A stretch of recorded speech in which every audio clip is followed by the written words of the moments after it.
作為老師，我哋好多時都要關顧學生，處理學校各種嘅事務，面對排山倒海嘅工作，有時會冇時間照顧自己。作為家長，又要教養小朋友，又要照顧屋企嘅大小事務，唔單止身體覺得疲倦，如果你周不時會經歷呼吸變淺、肩頸繃緊、手心出汗，又或者會陷入一啲自我懷疑嘅諗法，呢個唔係因為你能力唔夠或者修養唔夠，而可能係你對壓力信號作出嘅自然反應嚟嘅。當我哋面對壓力，大腦嘅生存機制就會運作，杏仁核會優先啟動，進入戰或逃 （fight or flight） 嘅模式。呢個係一種人類嘅生存本能嚟嘅，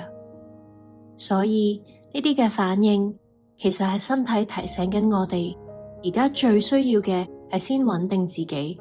關懷自己。今日邀請你同我一齊花少少嘅時間去關懷自己啦。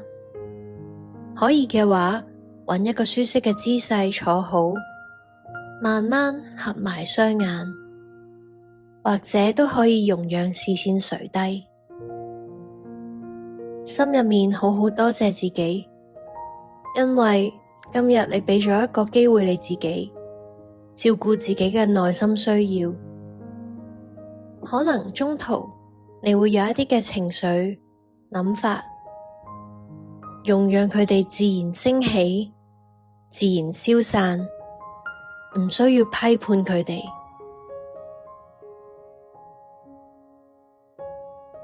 覺察一下身體坐喺度嘅時候呢一刻嘅感覺，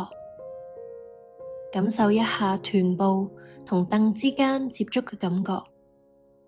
又或者係腳板底同地面之間接觸嘅感覺。而家慢慢將注意力從身體轉移到呼吸，留意一吸一呼，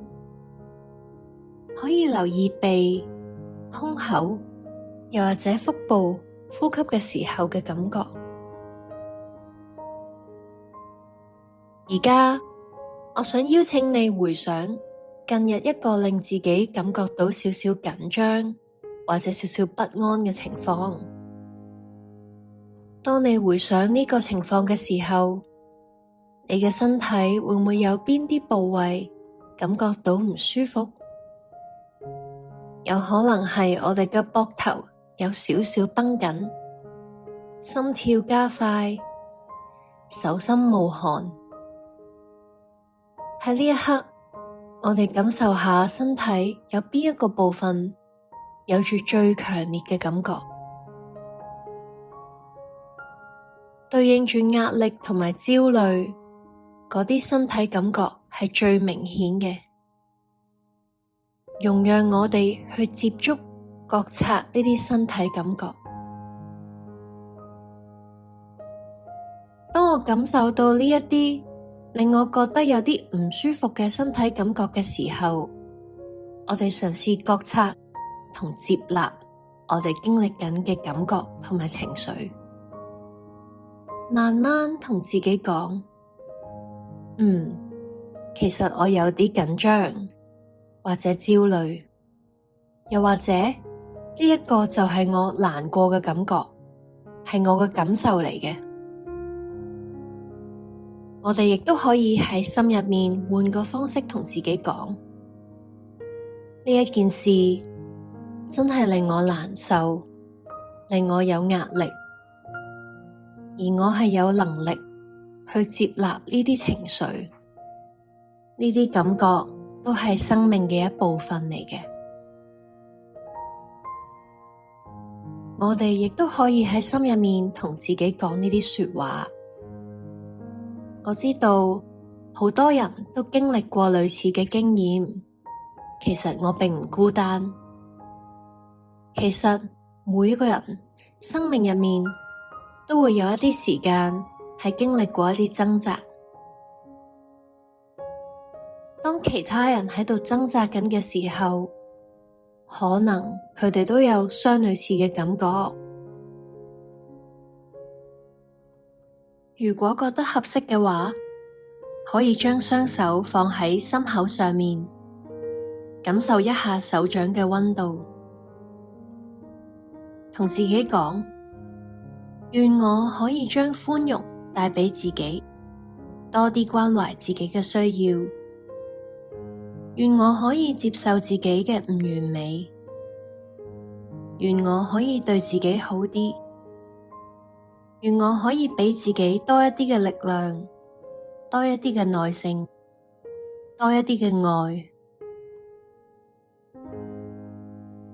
你可以想象一個你嘅好朋友或者關懷嘅人，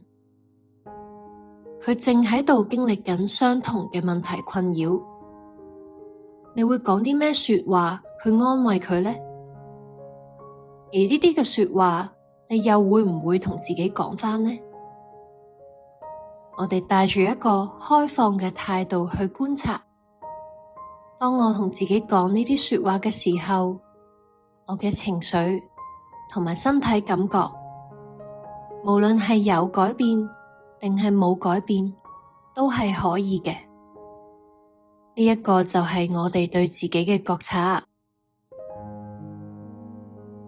而家邀請你帶住關懷嘅心去留意住一吸一呼，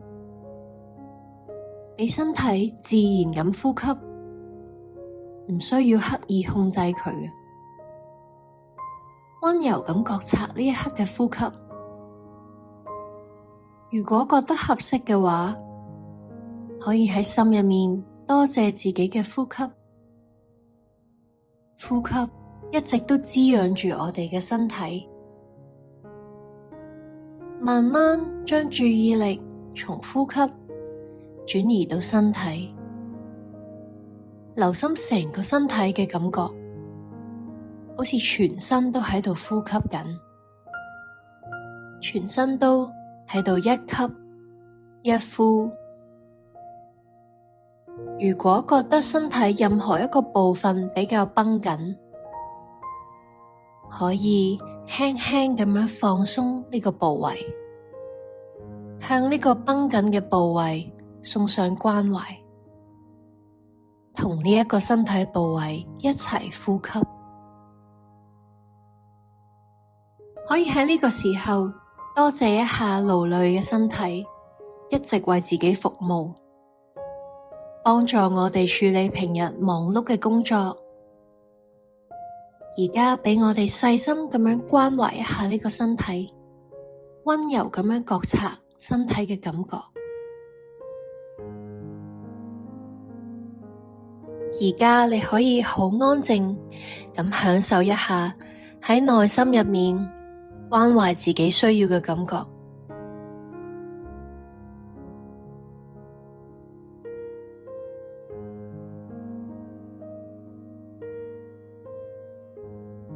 當你覺得合適嘅時候，你可以慢慢張開雙眼，讓平靜嘅感覺全日都陪伴住你，去做你今日要做嘅事情。記住，我哋要先照顧好自己嘅狀態，唯有我哋照顧好自己，我哋先可以能夠真誠陪伴同埋引導小朋友㗎。